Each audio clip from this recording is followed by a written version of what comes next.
Samantala, library at ICT room ng isang paaralan sa Dagupan City ginawang classroom ng mga mag-aaral. Silipin sa report.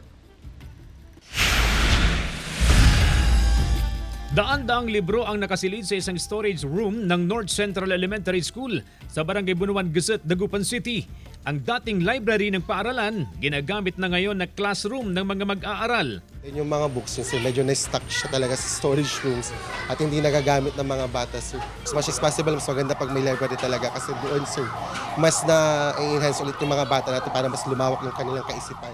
Iniligay rin sa isa pang storage room sa loob ng school canteen ng mahigit 20 computer unit. Ang dating ICT room, ginagamit din ngayon na silid-aralan. Maayos naman daw ang pagkakaligpit ng mga computer monitor at CPU para hindi masira.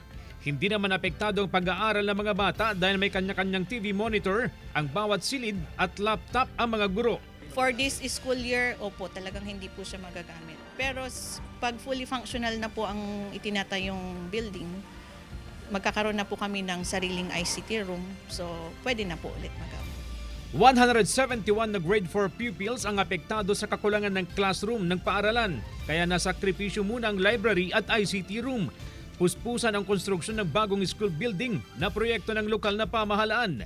Ipatatayo rito ang 3 palapag na gusali na may 9 na silid-aralan. Umaasa rin ang pamunuan ng paaralan na mabigyan sila ng bagong silid-aklatan. Huwag kayong mag-alala mga mag-aaral ng grade 4 dahil yung ating classroom ay ginagawa ng paraan na matapos kaagad para maging komportable kayo sa inyong silid-aralan. Kasama si Henry Duminsil, CJ Torida, One North Central Luzon.